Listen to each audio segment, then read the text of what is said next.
today I'm going to show you how to do a really easy earring design using a brick stitch, which I think is perfect for beginners to learn, and it really gives it a really fancy look without much work, and is easy to learn once you master it. So I have 3 different versions here that I've made. This is the one we're going to do today.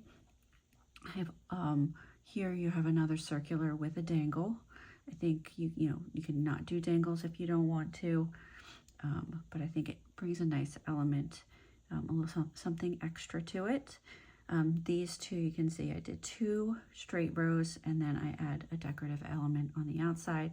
And then over here I have a teardrop shape, and instead of stitching towards the outside, I stitched towards the inside.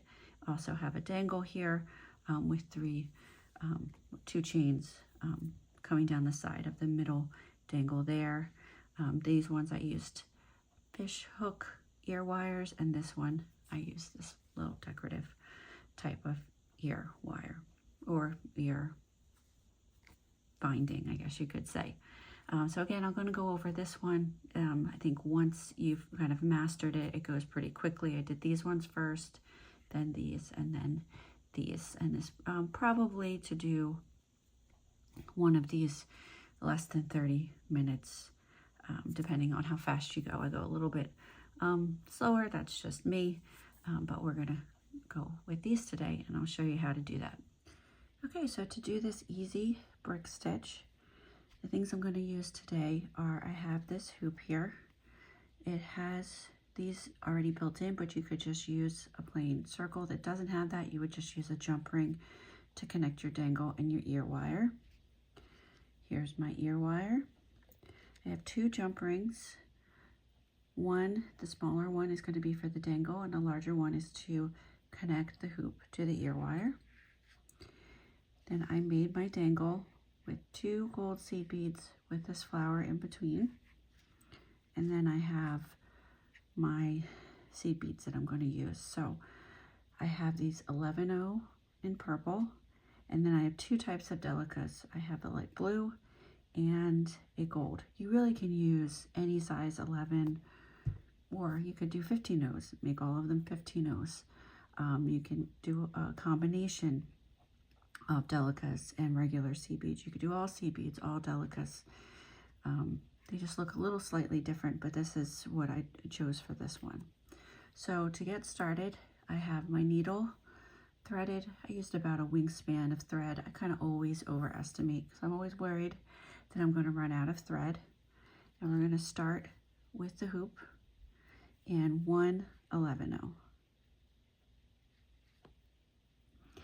And what I'm going to do is I'm going to pick a point. It doesn't have to be at this point right at the edge just yet.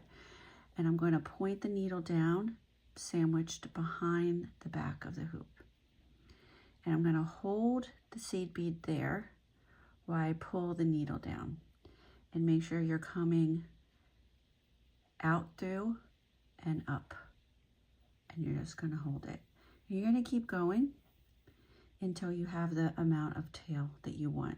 Now you want enough tail that you can tie a knot a couple of times. So that's about how much I'm going to leave there. And then what you're going to do is you got to sandwich this really well together, and you're going to go up, make sure you're going up and through that seed bead.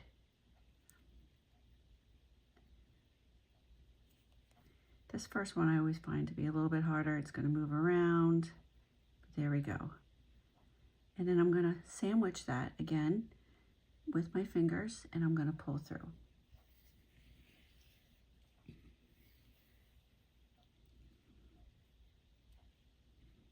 Moved my tail thread a little bit, but you can see it's right there.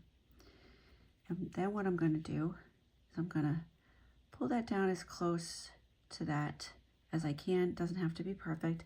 And I'm just going to do 2 square knots here. And this is going to hold the whole thing together from there.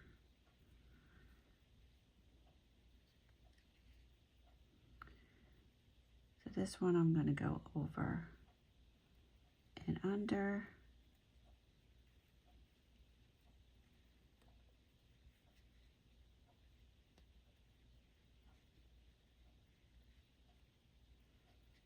pull. Oops, didn't go.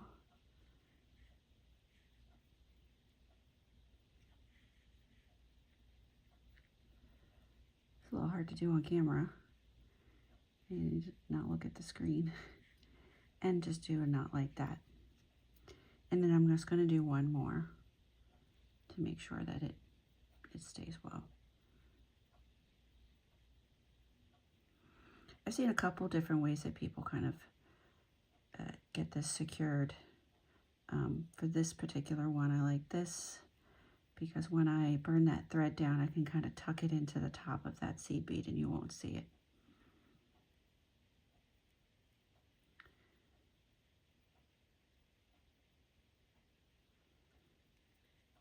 Okay, now's when I can kind of move it over.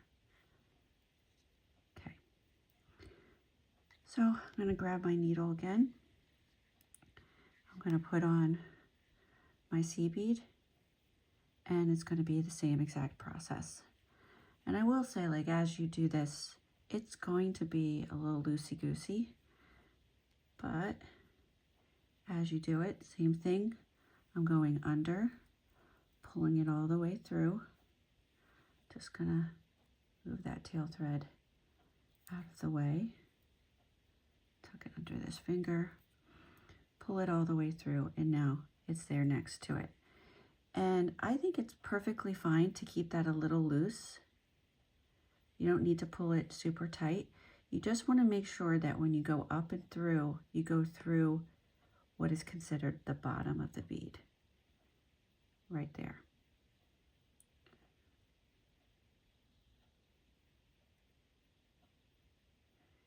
I always find this first row to be the most difficult to kind of get all the beads in the right place. Second row is super easy.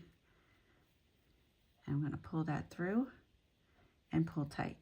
I usually yank it a little this way and then that way, and you can see now it's pulled tight. And you're just going to continue this process. Pick up the bead, point down and through like this. Sandwich that with your finger, kind of keep it in place, and go under. And then you're going to go up through the bottom of that, pull it through,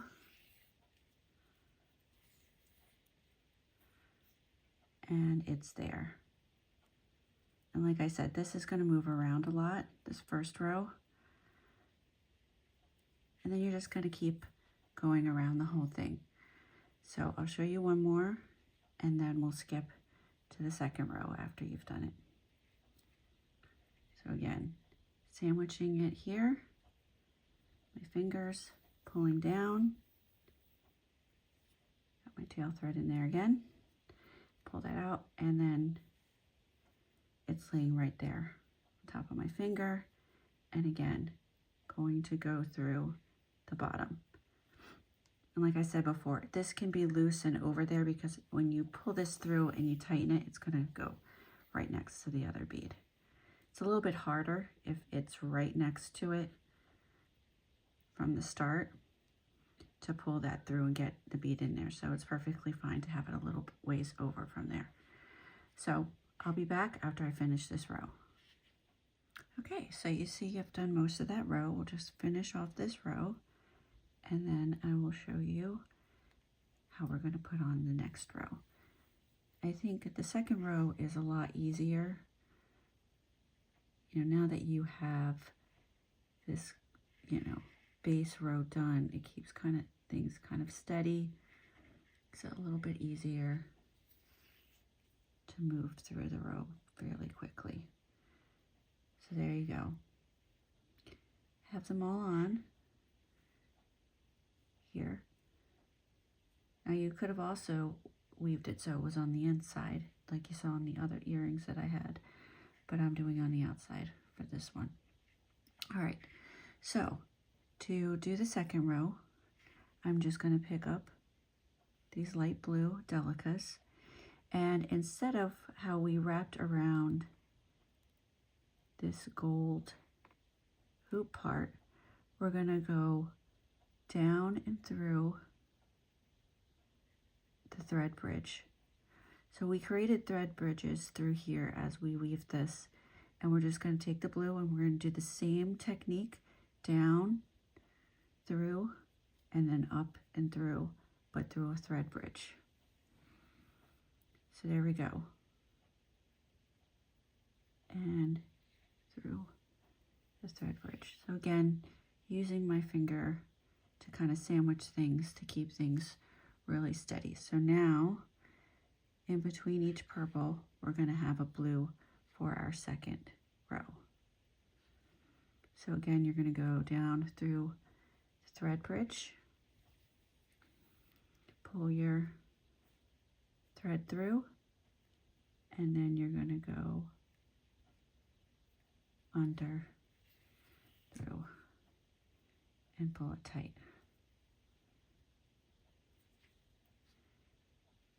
And we're just going to continue that process for the second row. So here's one more, down and through. And I find you don't have to hold, like, sandwich it as tight when you're going through that thread bridge. It kind of just has a place to stay. There you go. Do one more, and I'll meet you back after I have finished that second row.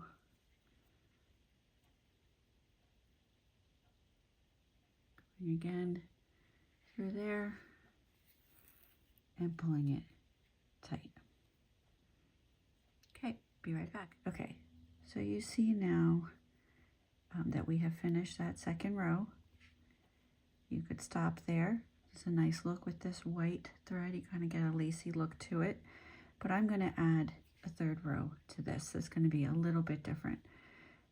What I'm going to do though first though is take down this thread here because it kind of gets in my way a little bit. So I'm just going to I'm not going to do this on camera, but take down a little bit of this thread, burn it, and then just kind of smush it down into there.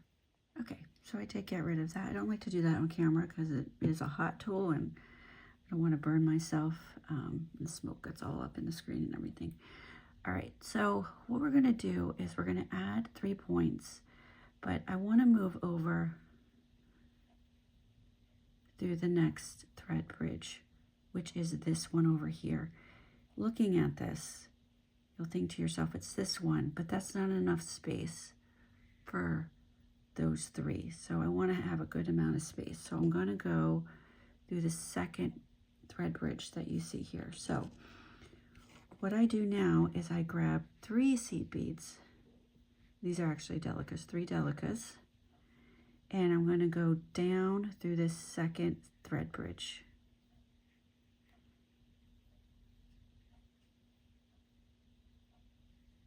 Right there.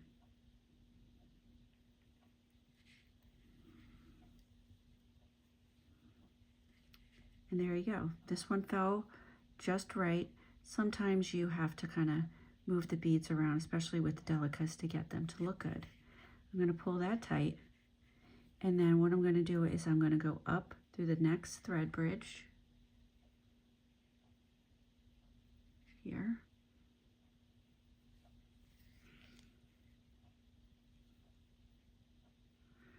I'm going to add another 3 Delicas and do the same thing again. So I can get them on here.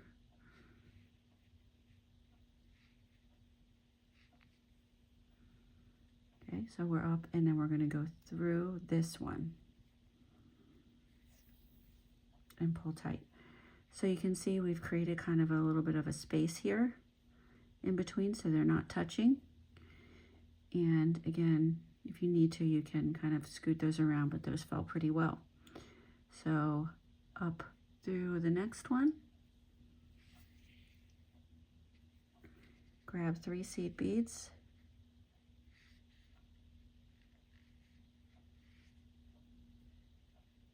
and go down through the next thread bridge.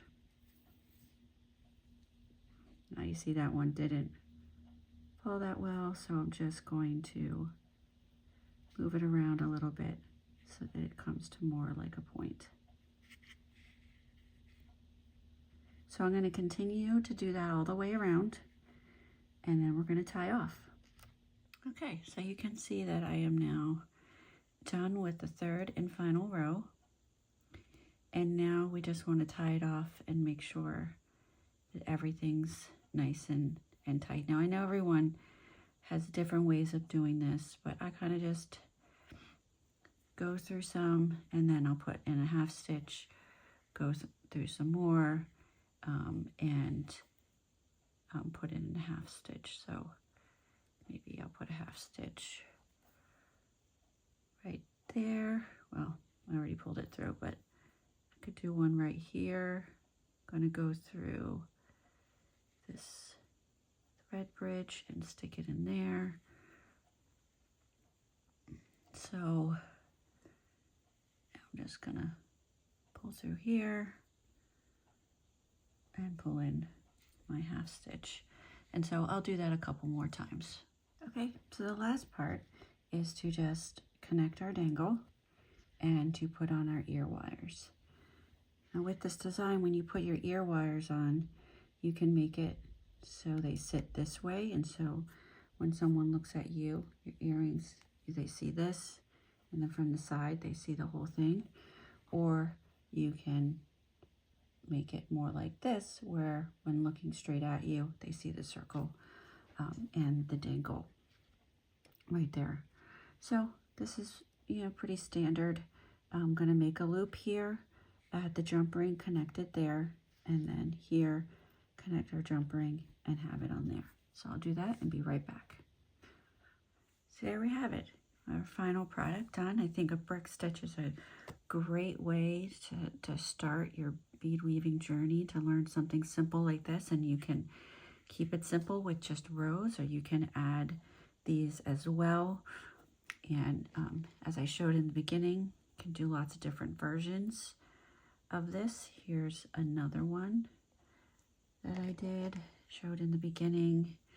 Same thing, but just smaller. And then, let me scoot these out of the way. Again, this version as well, which is a little fancier. I did this stitch in, I'm just pressing it down so you can see, but it's really meant to be a little far out. I like that it looks kind of like a ribbon, and I have this dangle here with 2 chains on each side. So that's another version. You could do lots more rows. You could have done it towards the outside. So there's lots of different ways you can use this brick stitch in projects, and I do think it's a real easy one to learn and to master fairly quickly. So that's it for today, and I think I'll see you next time.